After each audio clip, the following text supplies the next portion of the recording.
Bonjour, donc on va essayer de continuer toujours sur la statique des solides, mais cette fois-ci, ça concerne la statique analytique, c'est-à-dire par calcul, et spécialement ici des forces parallèles. Donc pour transporter, regardons sur la figure, pour transporter des barils qui sont très lourds, donc on utilise un chariot tubulaire de montée sur 2 roues 3. Voilà, un petit chariot pour transporter des barils qui sont très lourds. Le poids des chariots et les frottements sont négligés. L'intensité des poids 1200 newtons. Afin de savoir si l'effort fourni par l'opérateur ne dépasse pas les valeurs imposées par les normes d'hygiène et de sécurité, on demande de calculer ou de déterminer par calcul les caractéristiques en A et B. Donc voilà notre figure. Et faites attention, donc là vous avez donc notre système, c'est notre chariot, donc c'est ce qu'on va isoler. On a un système d'axe X et Y vertical, donc c'est un système plan. Vous avez un ensemble de 3 forces qui sont appliquées sur le chariot plus le baril. Donc la force F au point B, la force FA au point A, là, et vous avez la troisième force P, le poids au point G. Donc là, un ensemble de 3 forces, et les 3 forces sont parallèles. Donc la force F, la force FA, ce sont des forces suivant l'axe Y.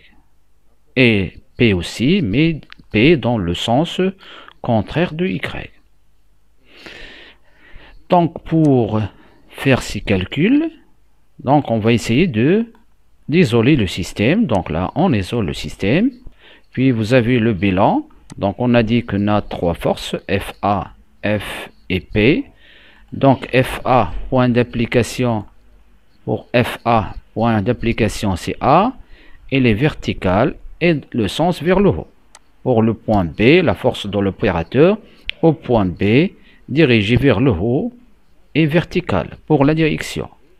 Pour P, c'est vertical, dirigé vers le bas, point d'application c'est G. C'est ce qu'on va essayer d'indiquer dans notre tableau. Donc pour FA, pour FB et pour P. Donc là, P égale 1200 newtons. Voilà l'unité newton. Troisième étape, c'est le principe fondamental de la statique. Le chariot est en équilibre, c'est la somme des forces extérieures est nulle. Et c'est la somme des moments en un point quelconque des forces extérieures est nulle. Donc on va appliquer notre relation, les deux équations. La somme des forces extérieures égale 0. Donc on a dit qu'il y a 3 forces, FA, P et F. Donc FA plus F plus P doit être égal 0. C'est notre première équation. La somme des moments, deuxième équation. La somme des moments par rapport au point A. On choisit le point A ou bien le point B. La même chose. Donc par rapport à A égale 0. Donc le moment de FA plus le moment de F plus le moment de P.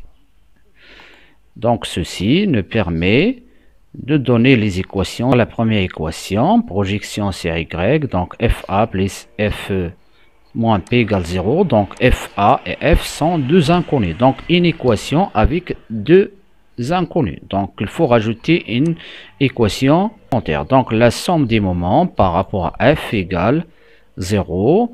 Et je vais essayer de faire les moments par rapport au point A. Je retourne à ma figure. Donc voilà le point A. Et je vais essayer de faire le moment par rapport au point A. Voilà le point A. Et je vais essayer de respecter le sens des moments choisis au départ. Alors pour la force FA, le moment, donc FA, elle passe par le point A, donc le moment égale 0. Alors pour la force F, c'est-à-dire la force F de l'opérateur, donc perpendiculaire à la distance, le bras de levier, donc F. Je prends le compas et je suis le mouvement de F. Elle est dans le même sens que le sens choisi. Donc plus F multiplié par la distance. La distance c'est 1740 mm qui vous donne 1,7 mètres. 1,7 mètres. Donc plus F fois 1,7 mètres. Il faut encore passer à la force P. Donc c'est une force aussi qui est perpendiculaire, hein, au bras de levier. Voilà le bras, notre bras ici. C'est une distance de 270 mm, donc 0,27 mètres. Et regardez le sens, mettez le compas et vous suivez le sens. C'est un sens qui est contraire au sens, hein, de notre moment. Donc voilà, je retourne à mes équations. Donc vous avez FA multiplié par 0, donc là il passe par l'axe, pas de distance. 1,74 fois F et moins P fois 0,27 pour avoir le mètre.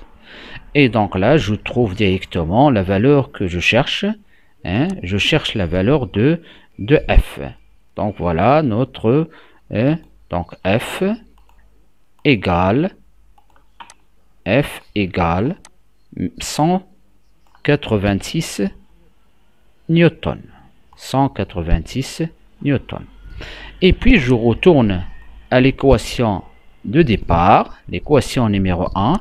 L'équation numéro 1 implique que FA, l'inconnu c'est FA, puisque maintenant on connaît F, on le connaît, F on l'a déterminé dans la deuxième question, donc P moins F égale 1200 moins 186, et ça nous donne une valeur de FA égale 1014. Voilà, merci.